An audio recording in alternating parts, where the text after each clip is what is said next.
എനിക്കറിയില്ല കേട്ടോ, എന്തോ ഇനിയിപ്പോൾ എന്താ ചെയ്യേണ്ടത് എനിക്കറിയില്ല. ഒരു ആഹാരം കഴിക്കാൻ പറ്റില്ല. ആ കുഞ്ഞുണ്ടാക്കി വെച്ച ചോറും കറി ഇപ്പോഴും അവിടെ ഇരിപ്പുണ്ട് വളച്ചിട്ട്. എനിക്ക് അതുപോലെ എടുത്ത് കഴിക്കാൻ പറ്റുന്നില്ല. ഞാൻ ആഹാരം കഴിച്ചിട്ട് 2 ദിവസമായി. ആരോട് എന്ത് പറയണം, എന്തോ ചെയ്യണമെന്ന് എനിക്കറിയില്ല.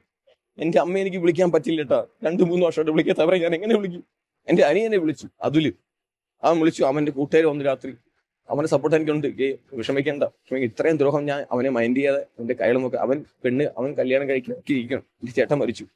എൻ്റെ ചേട്ടൻ്റെ മക്കളെ നോക്കി അവൻ്റെ ലൈഫ് പോലെ നോക്കാതെ അവൻ ജീവിക്കണം. ഞാൻ കുഞ്ഞുങ്ങൾക്ക് വേണ്ടി 5 പൈസ പോലും ഞാൻ കൊടുക്കുന്നില്ല. അതുലേക്ക് ഇഷ്ടമല്ല. അതുലേക്ക് അത് ഇഷ്ടമല്ല. അവിടെ ഞാൻ ചെയ്യാതിരുന്നു. അവർക്ക് വേണ്ടി എല്ലാം ചെയ്തു.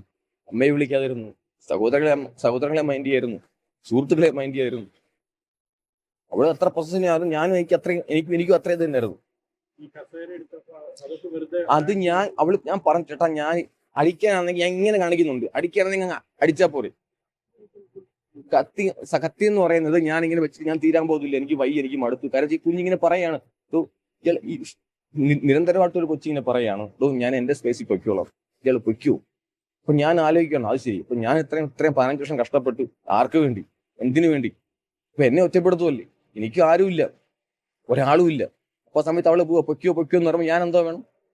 ഞാൻ സ്വയം തീരാൻ പോകുന്ന പോലെ ഞാൻ പിടിച്ചോണ്ട്, എനിക്ക് ഓർമ്മയുണ്ട്, കയ്യിൽ മടക്കി കൊടുത്തിങ്ങനെ വെച്ചോണ്ടെങ്കിൽ വീഡിയോ എടുത്ത് അവളിങ്ങനെ പിടിക്കും, ഞാൻ പിന്നെയും കാണിക്കും. അത് ഇവളിങ്ങനെ ഇത് വന്നതെന്ന് വെച്ചാൽ ഇവിടെ കൂട്ടുകാർക്കല്ല ഇത് അയച്ചു കൊടുത്തിട്ടാണ് പ്രശ്നം വന്നേക്കുന്നത്. അപ്പോഴത്തേക്ക് മൊത്തം നെഗറ്റീവായി. ഞാൻ ആ കുഞ്ഞിനെ തല്ലിക്കൊല്ലാൻ വേണ്ടി എനിക്ക് നിങ്ങൾ ശ്രദ്ധിക്കും, നിങ്ങൾ ശാസ്ത്രമായിട്ട് പോകും, എൻ്റെ അമ്മയെടുത്ത് ചോദിക്കും. നിങ്ങൾ ആരെങ്കിലും പോയിട്ടുണ്ടോ അവിടെ? ഇതുവരെ പോയോ? പോയില്ല. എന്തുകൊണ്ട് പറഞ്ഞേ? ആര് പോയി? ഞാനൊരു വീഡിയോ കണ്ടില്ലല്ലോ. എന്റെ ഭാഗത്തുനിന്ന് നിങ്ങൾ പോയിട്ട് ആ കുഞ്ഞിന്റെ അച്ഛനെ അമ്മയെ വിളിച്ച് സംസാരിച്ചല്ലാതെ എന്റെ അമ്മയെടുത്ത് നിങ്ങൾ ചോദിച്ചെന്തെങ്കിലും? അതെ, ഇല്ല. അതിന്റെ കാരണം കൂടെ പറയില്ല അവര്, എന്തുകൊണ്ടാണത്. അതുല്യ അവിടെ ചെന്ന് കഴിഞ്ഞാൽ അവിടെ മൊത്തം അടിയാണ്. ആ വീട്ടിൽ ആ പരിസരക്കാർക്ക് മൊത്തം അറിയാം. ഞാൻ വീട് വാടക കൊടുത്തിട്ടുണ്ട്. ഞാൻ വാടക വാങ്ങിക്കുന്നത് ഞാനല്ല വാങ്ങിക്കുന്നത്. എനിക്ക് 2.5 ലക്ഷം രൂപ ഒരു വീഡിയോ ഒന്ന് എനിക്ക് 2 lakhs സാലറി ഉണ്ടെന്ന്. സോറി, 2.5 ഉണ്ട്. എനിക്ക് 2.5 ഉണ്ട്. എന്റെ അക്കൗണ്ടിൽ 1000 രൂപ ഇല്ല. നിങ്ങൾക്ക് ആർക്ക് വേണമെങ്കിലും ചെക്ക് ചെയ്യാം, ഇവിടെ ഇല്ല. എന്റെ സുഹൃത്തിന്റെ ക്രെഡിറ്റ് കാർഡ് വാങ്ങിച്ചാണ് ഇപ്പൊ യൂസ് ചെയ്യുന്നത് ഫുഡ് കഴിക്കാൻ വേണ്ടി. ഞാൻ ജോലി കിട്ടിയ ദിവസം, ജന്മദിനത്തിന്റെ അന്ന് അങ്ങനെ അതുല്യ ചെയ്യുമെന്ന് ചെയ്യത്തില്ല ചേട്ടാ. എനിക്ക് 100% ഉറപ്പാണ് ആ കുഞ്ഞ് ചെയ്യത്തില്ല. ഒന്നുകിൽ അവളെ എന്തോ ഭയപ്പെടുത്തി, ഇല്ലെങ്കിൽ ആ കുഞ്ഞ് എന്നെ പേടിപ്പിക്കാൻ വേണ്ടി കാണിച്ചിട്ട് അവൾക്ക് അബദ്ധം പറ്റി. എന്നാലും ഞാൻ പറയുന്നു, അബദ്ധം പറ്റിയാലും ശ്വാസം മുട്ടി കുറച്ചേരം കിടന്നാലും ഓക്കെ, അവളെ ലോക്ക് ചെയ്തിട്ട് ഞാൻ പോയിട്ടുണ്ട്. അപ്പൊ ഞാൻ അകത്ത് വരുമ്പം ഞാൻ വന്ന് കയറാൻ വേണ്ടി ആയിരിക്കും ആ കുഞ്ഞ് ഓപ്പൺ ആക്കിയിട്ടത്, എന്നിട്ട് കാണിക്കാൻ വേണ്ടി. അതാണോ അതോ കുഞ്ഞിന് അബദ്ധം പറ്റിയാണോ? അല്ലെങ്കിൽ കുഞ്ഞിന് ഫ്ലാറ്റിൽ പൂട്ടിയിട്ട് പോകാറുണ്ടോ? ഫ്ലാറ്റിൽ പൂട്ടിയിട്ട് ഒരു ചാവിയല്ലേ ഉള്ളൂ, അവളാണ് യൂസ് ചെയ്യുന്നത്. ഞാൻ ഇടയ്ക്ക് 2-3 ഷെയറിങ് കിടന്നപ്പോൾ ഞാൻ മെയിൻ ഡോറിൽ ഞാൻ ചാവി എടുത്തുകൊണ്ട് പോകായിരുന്നു, മെയിൻ ഡോറിൽ. എന്നാലും അവൾക്ക് ഹാളും കിച്ചണും എല്ലാം ഓക്കെ ആയിരുന്നു. ഇവിടെ ഞാൻ വന്നപ്പോൾ ഞാൻ കൊണ്ടുപോകാറില്ല, ഒറ്റ ചാവിയുള്ളൂ. ഞാൻ രാവിലെ ഇറങ്ങി പോകും 5:30, 5:30 ഞാൻ ഇവിടുന്ന് പോകും. ഞാൻ ഇവിടുന്ന് 9 o'clock ഞാൻ ചാവി കൊണ്ടുപോകാറില്ല. ഞാൻ കൊടുത്തിട്ടുണ്ട് ആൾറെഡി ഞാൻ പറഞ്ഞു, ഷാർജ പോലീസ് പറഞ്ഞു, ഇത് ഇങ്ങനെ സംഭവം, എനിക്ക് അറിയണം എന്താ സംഭവിച്ചോളാം. നിങ്ങൾ CCTV ക്യാമറ എല്ലാം ചെക്ക് ചെയ്യും, ഞാൻ എപ്പോഴാണ് പോയത്, ഞാൻ എപ്പോഴാണ് വന്നത്, ആ കുഞ്ഞിന് എപ്പോഴാണ് സംഭവിച്ചേക്കുന്നത്. പൊട്ടന്മാരെന്നല്ല ഇവിടെ ഉള്ളവർ. ഇവിടുത്തെ സിസ്റ്റത്തെ എനിക്ക് വിശ്വാസമാണ്. ഞാൻ വെയിറ്റ് ചെയ്യണം, എനിക്കറിയണം. ഇത് അവർ പറഞ്ഞ ഞാൻ ചെയ്ത് കൊലപാതകമാണ്. എനിക്ക് എൻ്റെ ആവശ്യം എന്തോ? എനിക്ക് ആ കുഞ്ഞേ ഉള്ളൂ. ഞാൻ അതിനെങ്ങനെ കാണിച്ച് ഞാൻ എങ്ങോട്ട് പോകാനോ? എനിക്ക് 10,000 അല്ലെങ്കിൽ ഇത്രയും പൈസ സാലറി ഉണ്ടെങ്കിൽ എനിക്ക് ഒഴിവാക്കാനാണെങ്കിൽ സിമ്പിളായിട്ട് ഒഴിവാക്കാമായിരുന്നു. കാര്യം എന്ന് വെച്ചാൽ അവൾ ഇപ്രാവശ്യം അബോർഷൻ ആക്കിയിട്ട് അവൾ പറഞ്ഞു, ചേട്ടാ ഞാൻ വരുന്നില്ല, ഞാൻ അങ്ങോട്ട് വരത്തില്ല, എനിക്ക് വേണ്ട.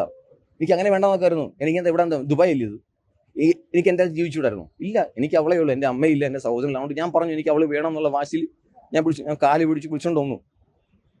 അവള് വേണമെന്ന് വിചാരിച്ചിട്ടാണ്, അവളെ കൊണ്ട് കളയാൻ വേണ്ടിയല്ല.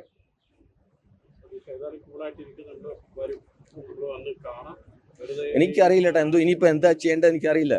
ഒരു ആഹാരം കഴിക്കാൻ പറ്റില്ല. ആ കുഞ്ഞുണ്ടാക്കി വെച്ച ചോറും കറി ഇപ്പോഴും അവിടെ ഇരിപ്പുണ്ട് വളച്ചിട്ട്.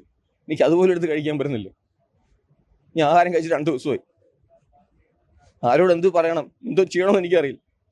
തുറന്നു നോക്കുമ്പോൾ ഇത്രയും വീഡിയോസ് വരുന്നത്. 11 വർഷം ഞാൻ പീഡനം ചെയ്തുവെങ്കിൽ അവൾക്ക് പോകാറുന്നല്ലോ, അവൾക്ക് എസ്കേപ്പ് ആകാറുന്നല്ലോ. നിങ്ങളെന്റെ ഫേസ്ബുക്ക് പോസ്റ്റ് എടുത്ത് നോക്കും, ഞാൻ ആ കുഞ്ഞിനെ ചേർത്ത് പിടിച്ചിട്ടുള്ളൂ എപ്പോഴും. ഇന്നലെ അവിടെ ബർത്ത്ഡേ, 30ാമത്തെ ബർത്ത്ഡേ ആയിരുന്നു. എന്തിനാ കുഞ്ഞ് ഒരിക്കലും ചെയ്യത്തില്ല. എന്തോ സംഭവിച്ചെന്ന് എനിക്ക് വേണം, ഞാനും വെയിറ്റിംഗ് ആണ്, വേറെ ഒന്നുമില്ല.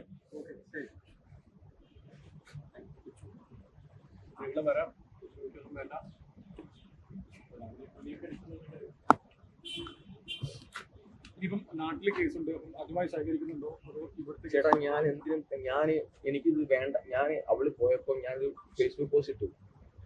അത് പോയി, എന്റെ മോള് പോയി, ഞാനും പോകുന്നു പറഞ്ഞു. അതേ പാലിൽ ഞാൻ തൂങ്ങിയതാണ്. അതിന് ശേഷമാണ് ഞാൻ ഇതൊക്കെ ഈ മീഡിയസ് ഇത്രയും വരുന്നുണ്ട്. അപ്പൊ ഞാൻ വിചാരിച്ചു അങ്ങനെ പോകാൻ പാടില്ല. എല്ലാവരും ആ കുഞ്ഞിന് സംഭവിച്ചപ്പോൾ എല്ലാവരും എനിക്കെതിരെ ഇത് വന്നപ്പോൾ എനിക്ക് അറിയണം. ഞാൻ എല്ലാത്തിനും സപ്പോർട്ടാണ്. ഞാൻ എല്ലാത്തിനും എന്റെ ജോലി പോകുന്നു എനിക്കറിയില്ല. എനിക്ക് എന്റെ പൈസ ഇല്ലാതിരിക്കുകയാണ്. ഇനി എന്താണ് നാളെ ഈ ഫ്ലാറ്റ് ഞാൻ എന്തോ ചെയ്യണം? നാളെ മുതൽ അടുത്ത മാസത്തെ പൈസ കൊടുക്കണം. അതിനൊരു പൈസ ഇല്ല. എന്തോ ചെയ്യണം എനിക്ക് അറിഞ്ഞൂടാ. എന്റെ HR മാനേജർക്ക് എല്ലാം സാർ ഇങ്ങനെയാണ് സംഭവം, എന്നെ സപ്പോർട്ട് ചെയ്യണമെന്ന് പറഞ്ഞ് അയച്ചു കൊടുത്തിട്ടുണ്ട്. അവരെന്താ ഡിസിഷൻ ചെയ്യാൻ പോകുന്നത്? ഇത്രയും ന്യൂസ് ആയിട്ടുണ്ട്. സതീഷിനെ ജോലിയിൽ നിന്ന് മാറ്റുമോ?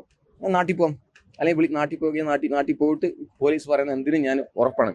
എന്റെ കൈ കൊണ്ടാണ് ഞാൻ പറ്റിയിട്ടുണ്ടെങ്കിൽ ഞാൻ അവർ തരുന്ന എന്ത് ശിക്ഷയും മരണശിക്ഷയാണെങ്കിൽ പോലും ഞാൻ ഓക്കെയാണ്.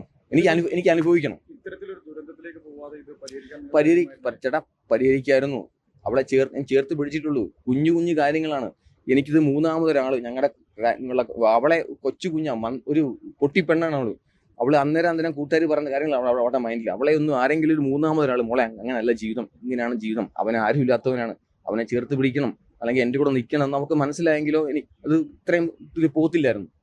ആ കുഞ്ഞും അത് വേറെ മൈൻഡിലെടുത്തു. അവള് പറഞ്ഞത് എല്ലാവരും പറഞ്ഞു, നിനക്ക് വിദ്യാഭ്യാസം ഇല്ലേ, നിനക്ക് സൗന്ദര്യം ഇല്ലേ, നിനക്ക് പിന്നെ ഒരു ജോലിക്ക് പോയിക്കൂടെ, ഒരു കുഞ്ഞല്ല ഉള്ളു. അങ്ങനെ ആ കുഞ്ഞിന്റെ മൈൻഡിൽ അതൊക്കെ ആയിട്ടാണ് ഈ പ്രശ്നം മൊത്തം ഉണ്ടായിരിക്കുന്നത്. അല്ലെ എനിക്ക് 10-40 വയസ്സ്, എനിക്കിത് ജീവിക്കണോ അല്ലെങ്കിൽ എന്റെ കുഞ്ഞിന്റെ കൂടെ എനിക്ക് ജീവിക്കണം എന്ന് പറഞ്ഞാൽ ഞാൻ ഇത്രയും കാണിച്ചു കൂട്ടിയത്. ഇപ്പൊ എനിക്ക് എന്തോ ചെയ്യണമെന്ന് എനിക്കറിയാൻ വയ്യ. ഈ മകൾക്ക് നിങ്ങളുമായി ഒരു നല്ല ബന്ധം ഉണ്ടായിരുന്നു, 3 പേരും ഒരു നല്ല അത് ആരാധ്യ മോളെ ഞാൻ ഭയങ്കരമായിട്ട് മിസ് ചെയ്യുന്ന സമയമാണ്. കാര്യം ഞാൻ വല്ലപ്പോഴും നാട്ടിൽ പോകുന്ന മനുഷ്യനാണ്. ഇടയ്ക്ക് ഞാൻ 2 പ്രാവശ്യം ഞാൻ അവിടെ കൊണ്ടുവന്നിട്ടുണ്ട്. അന്നേരം അവർക്ക് ഇവിടെ നിൽക്കാൻ പറ്റത്തില്ല. കാര്യം എന്ന് വെച്ച് കഴിഞ്ഞാൽ ഞങ്ങൾ ഈ ഒറ്റ ബെഡ്റൂം ആയതുകൊണ്ട് ഇവർക്ക് ഇങ്ങനെ രാവിലെ മുതൽ ഇവിടെ ഇരിക്കാൻ പറ്റത്തില്ല. അവൾ എപ്പോഴും പോയി നിൽക്കുന്ന അനിയനില്ല. പിന്നെ അവിടെ 1 BHK ആണ്. പിന്നെ അവിടെ ഒരു പട്ടിയുണ്ട്. അതിനെ കളിപ്പിച്ച് അവർക്ക് അവിടെ നിൽക്കാൻ ഇഷ്ടം. എൻ്റെ കൂടെ നിൽക്കാൻ അവർക്ക് പണ്ടുകൂടെ ഒരു താല്പര്യക്കുറവുണ്ട്. ആരാധ്യല്ല, അതുല്യായിരുന്നു എൻ്റെ. ഞാൻ മോളെ പോലും ഞാൻ പിന്നാണ്, 2ാം സെക്കൻഡ് ഓപ്ഷനാണ് ഞാൻ കണ്ടത്.